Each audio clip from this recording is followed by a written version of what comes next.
جی، تو اب ہم آ جاتے ہیں پانچویں حصے پر. ٹھیک ہے، پانچواں حصہ یعنی چار ہم نے اوپر سے کر لیے اور چار ہم نے نیچے سے کر لیے. ٹھیک ہے، پانچواں حصہ کیا ہے؟ یہ درمیانی حصہ ہے. ٹھیک ہے، اور آپ اس کو پوری صورت کا دل بھی سمجھ سکتے ہیں. اس میں اللہ تعالیٰ کیا فرما رہے ہیں؟ اب تم یروشلم کے بجائے اب تمہیں سجدہ کرنا ہے کہاں؟ کعبے کی طرف، جس کی تعمیر تمہارے والد ابراہیم علیہ السلام نے کی تھی.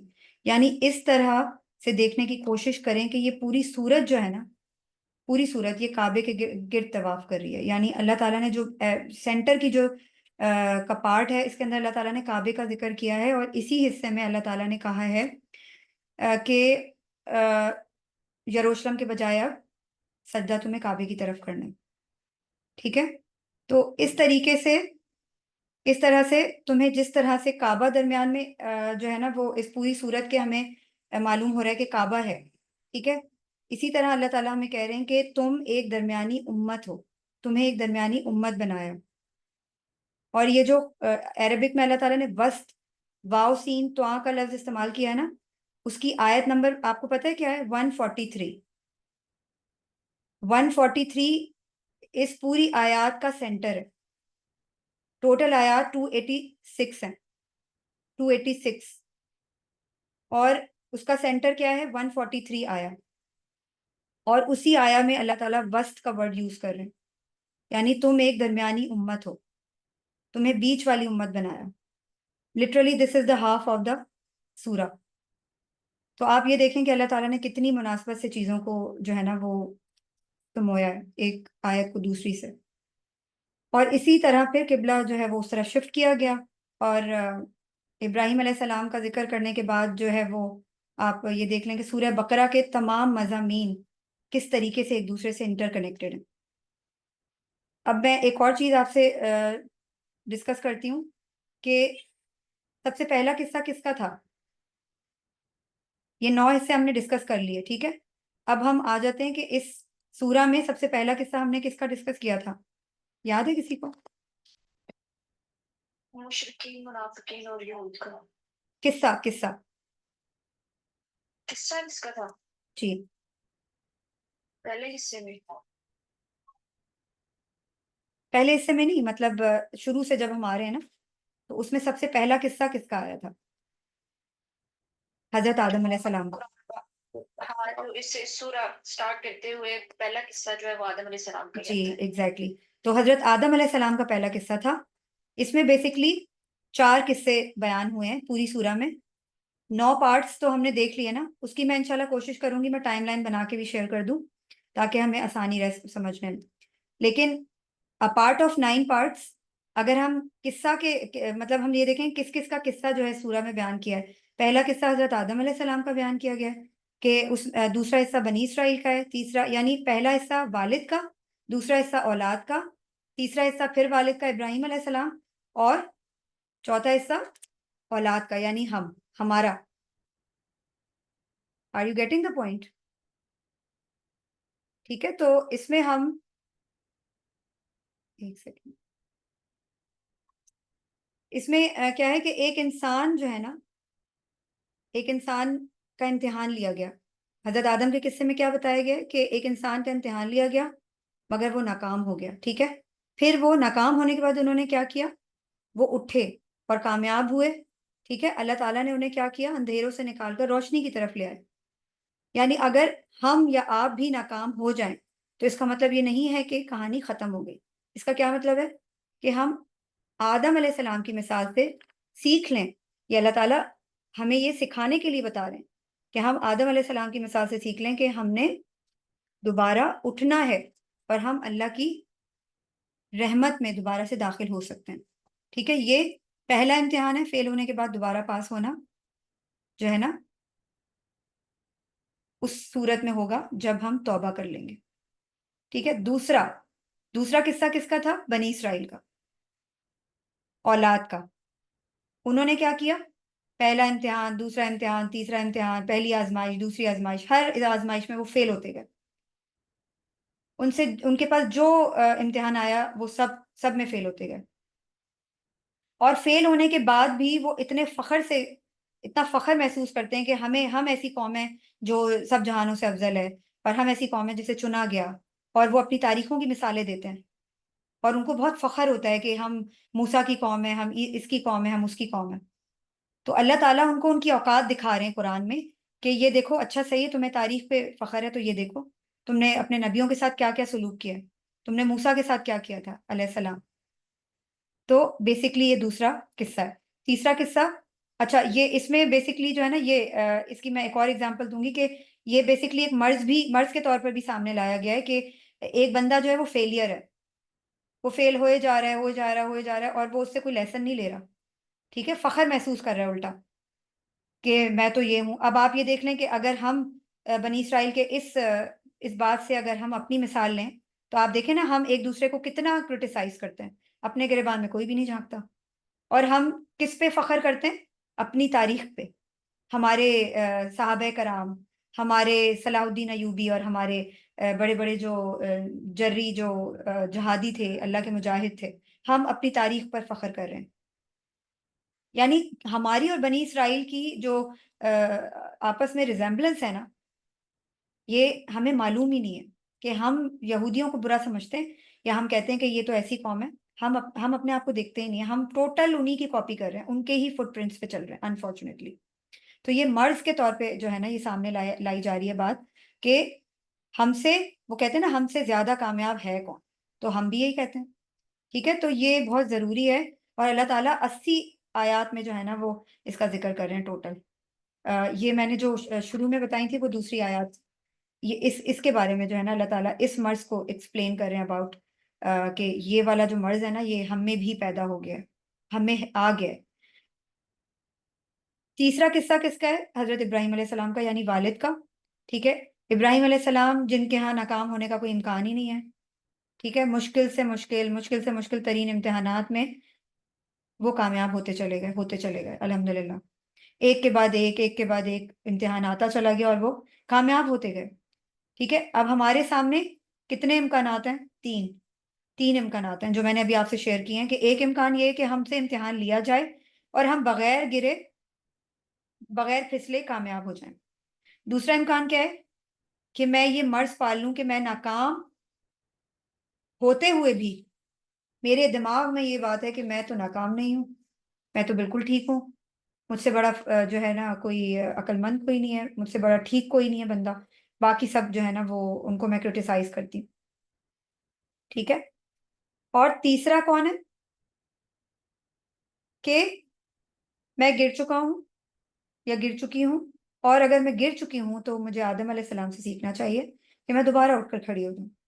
اگر میں کئی سالوں سے گری ہوئی ہوں اور اپنے اندر میں نے مطلب سمجھیں ایک جھوٹ بنایا ہوا ہے، اچھا یہ میں ڈسکس کر چکی ہوں، سوری، یعنی تیسرا امکان یہ والا ہے کہ اگر میں گر چکی ہوں تو میں کھڑے ہو کے سنبھل سکتی ہوں، میں توبہ کر لوں تو اللہ تعالیٰ کی رحمت میں دوبارہ سے میں آ سکتی ہوں۔ تو یہ سب چیزیں ہیں، یہ تین لیسنز ہیں، تین امکانات ہیں جن کو ہم نے مد نظر رکھنا ہے جب ہم سورہ بقرہ کو پونڈر کریں گے۔ یہ تین چیزیں ہمیں سکھائی جا رہی ہیں۔ اور اس کے بعد چوتھا قصہ کس کا تھا؟ ہمارا تھا۔ تین قصے ہم نے ڈسکس کر لیے، چوتھا قصہ ہمارا ہے، یعنی اولاد کا۔ تو ہم اولاد وہی کام کر رہے ہیں ریپیٹ جو بنی اسرائیل نے کیے، ہم اپنی شریعت کا مذاق اڑا رہے ہیں، ہم اپنی کوتاہیوں کو ڈھونڈنے کے بجائے دوسروں میں ڈھونڈ رہے ہیں، ہم سارے احکامات کو فالو نہیں کر رہے، ہم کہتے ہیں ہم اللہ کو مانتے ہیں لیکن ہم اللہ کی نہیں مانتے، لائک بنی اسرائیل کی طرح ہم فیلئرز ہیں، اور اللہ تعالیٰ ہمیں موقع دیے جا رہے ہیں اور ہم اس موقع کا فائدہ نہیں اٹھا رہے انفارچونیٹلی، ٹھیک ہے۔ تو اللہ تعالیٰ کہہ رہے ہیں تم اپنے والد ابراہیم علیہ السلام کے مذہب کی پیروی کر رہے ہو، انہوں نے تمہارا نام مسلمان رکھا ہے۔ اس کی دلیل جو ہے نا وہ لائی گئی، یعنی دو تفاسیر میں دو طریقے سے لکھا ہوا۔ سورہ حج کے اندر ہے ربنا وجعلنا مسلمین کر کے ایک آیت ہے، اس کے اندر ایک تو جو انہوں نے تفسیر دی ہے وہ یہ ہے کہ ہمارے رب، حضرت ابراہیم علیہ السلام بول رہے ہیں ہمارے رب مجھے اور اسماعیل کو اپنے لیے مسلمان بنا دے اور ہماری اولاد میں سے مسلم امت کو نکال دے، ٹھیک ہے۔ اور ہوا کی تفسیر وہ کرتے ہوئے کہہ رہے ہیں ہوا کی، کہ اللہ نے خود تمہارا نام مسلم رکھا ہے۔ تو بیسکلی کیا ہے کہ یہ آخری قصہ ہمارا ہے کہ ہم ابراہیم علیہ السلام کی اولاد میں سے ہیں، آل اولاد میں سے ہیں، اور اب ہمیں اللہ تعالیٰ نے یہ کیا سونپا ہے، ہمارے ذمے یہ ذمہ داری لگائی ہے جس ذمہ داری میں ہم پورا نہیں اتر پا رہے۔ قرآن میں سب سے زیادہ بنی اسرائیل کے نبیوں کا ذکر ہے، ٹھیک ہے؟ تو ہمارا، میں نے ابھی بتایا تھا کہ ہمارا بنی اسرائیل کے ساتھ ایک گہرا تعلق ہے، تو اس کے لیے جو ہے نا میں آپ کو چھوٹی سی ایک اور مثال دوں گی۔ آئی نو سیشن بہت لمبا ہو گیا ہے، پھر اس کے بعد ہم انشاءاللہ اینڈ کریں گے کہ مشترکہ چیزیں کون کون سی ہیں اگر ہم دیکھیں تو، کہ اللہ تعالیٰ نے موسیٰ علیہ السلام کی اور محمد صلی اللہ علیہ وآلہ وسلم کی ایک ساتھ چیزیں جو ڈسکس کی ہیں، ہم ان کا کمپیریزن کرتے ہیں، یعنی کیا ریزمبلنس ہے ہماری ہم دو قوموں میں، بنی اسرائیل یہود میں اور ہمارے نبی صلی اللہ علیہ وسلم کی امت میں۔ اللہ تعالیٰ جو ہے نا، اور یہ جو آیات ہے نا جو فرعون اور موسیٰ کا مکالمہ ہے، یہ اللہ تعالیٰ نے مکہ میں، ٹھیک ہے، یہ مکی آیات ہیں جو فرعون اور موسیٰ کا مکالمہ ہے، ٹھیک ہے، اور جو مکہ سے مدینہ کی ہجرت ہے، ٹھیک ہے، وہ والی جو ہے نا وہ اس طریقے سے اللہ تعالیٰ نے آیات اتاری ہیں۔ ایک سیکنڈ میں آپ کو پہلے یہ چیزیں ایکسپلین کر دوں کہ جو موسیٰ علیہ السلام اور فرعون کا جو مکالمہ تھا نا، وہ اس وقت اللہ تعالیٰ نے آیات اتاری جب حضرت محمد صلی اللہ علیہ وسلم کا قریش کے ساتھ مکالمہ ہو رہا تھا، ٹھیک ہے، اور ریزمبلنس کیا تھی کہ موسیٰ علیہ السلام جو ہے وہ فرعون کی طرف بھیجے گئے تھے، یہ بنی اسرائیل کی طرف بھیجے گئے تھے مصر میں، اور ہمارے نبی صلی اللہ علیہ وسلم مکے بھیجے گئے تھے قریش میں، مطلب سمجھیں کہ قریش کے لیے بھیجے گئے تھے مکہ میں، ٹھیک ہے، اور قریشی کون تھے؟ متکبر تھے، ان کو گھمنڈ تھا، فرعون کو بھی گھمنڈ تھا، انہوں نے بھی آیات کا انکار کیا، انہوں نے بھی آیات کا انکار کیا، ٹھیک ہے، اور مکی آیات میں جیسے میں نے آپ کو بتایا کہ فرعون اور موسیٰ علیہ السلام کا مکالمہ زیادہ تر دیا گیا ہے، اور اس کے علاوہ محمد صلی اللہ علیہ وآلہ وسلم اور موسیٰ کی اور قریش کو فرعون کی، ٹھیک ہے، یعنی موسیٰ علیہ السلام دو مصیبتوں میں گھرے۔ پہلی مصیبت کیا تھی؟ فرعون کی۔ ہمارے نبی صلی اللہ علیہ وسلم کس پہلی مصیبت میں گرے؟ قریش تھے۔ دوسری مصیبت کیا تھی؟ منافقین۔ موسیٰ علیہ السلام دوسری بار کس مصیبت میں گرے تھے؟ منافقین، نفاق میں۔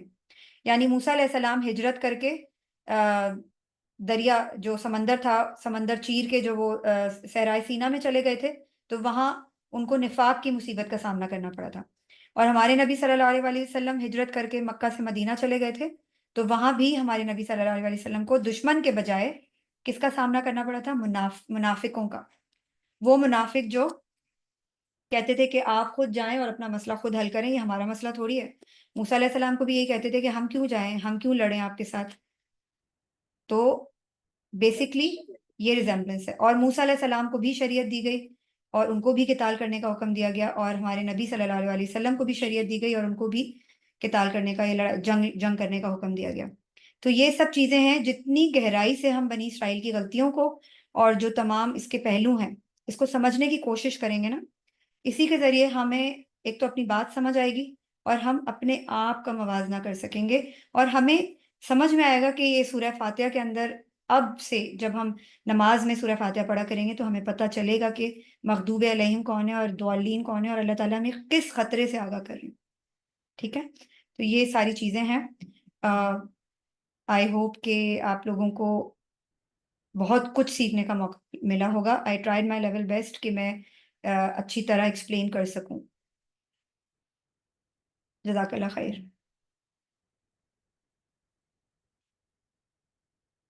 شیخ بھائی آپ کوشچن کرنے لگے تھے؟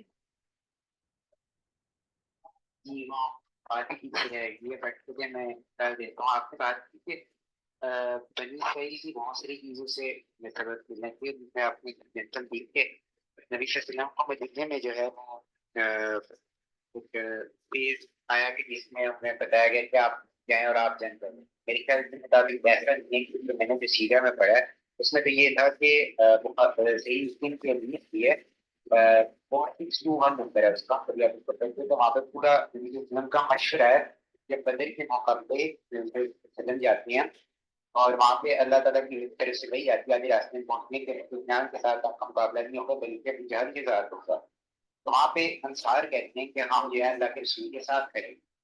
تو یہاں پہ آپ نے بات کی کہ وہاں پہ جب موسیٰ علیہ السلام کا آپ نے واقعہ سنایا کہ جب ایجپٹ سے نکال دیا گیا تو وہ جب صحرائے سینا میں پہنچتے ہیں اور جب وہ یروشلم پہ حملے کا پہنچتے ہیں تو وہ جب رات کو جاسوس میں بھیجتے ہیں تو وہ جب آپ کو بتاتے ہیں کہ وہ جو پائرن کیلے ہیں وہ بڑے پاورفل ہیں تو وہ کہتے ہیں کہ آپ اللہ اور اس کا رسول لڑے جاتے تو جب جنگ جیتے تو بتانا. بٹ ایسے حالات میں اللہ کے رسول کے ساتھ چھوڑا دیا آپ کو کنیکٹ اس طرح سیکھنا ہے.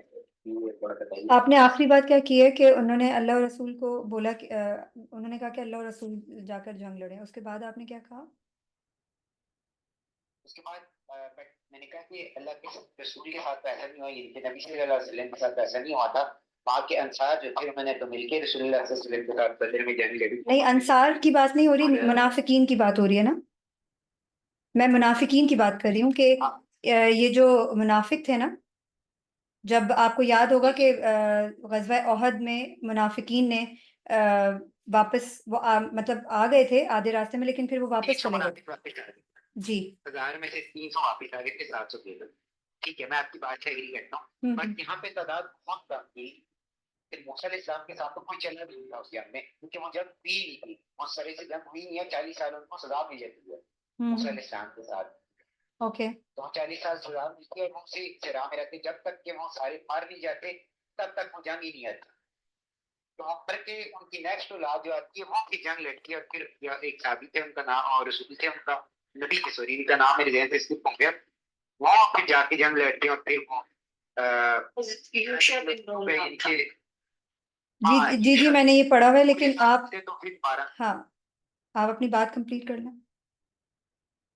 جی میں تو یہی کہہ رہا ہوں کہ یہاں پہ تو پورا کا پورا سینیریو الگ طریقے سے پریزنٹ ہو رہا ہے کہ وہاں پہ تو صحابی کی پوری الگ لسٹ ہو. نہیں دیکھیں 100% مشترک جی نہیں 100% سملیرٹی تو میں بات کر نہیں رہی نا. میں ایک جنرل بات کر رہی ہوں کہ جتنے بھی نبی آئے تھے نا ان میں یہ کچھ چیزیں ریزمبل کرتی ہیں جیسے شریعت کے احکامات بنی اسرائیل کے اوپر آئے تھے. ٹھیک ہے اور یہ جو سرکمسٹانسز ہیں اگر ہم دیکھیں کہ وہ جو مکہ میں جب ہمارے نبی صلی اللہ علیہ وسلم کا قریش کے ساتھ مکالمہ چل رہا تھا تو اس وقت فرعون اور موسیٰ کا جو آپس میں موسیٰ علیہ السلام کا جو مکالمہ تھا اس کی آیتیں اتر رہی تھی.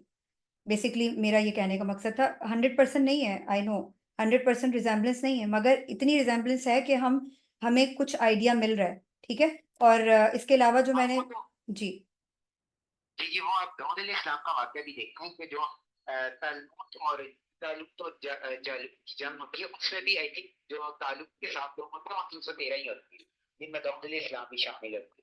اس طرح سے سملیرٹی اگر کرتے تو بہت زیادہ ملتی ہے.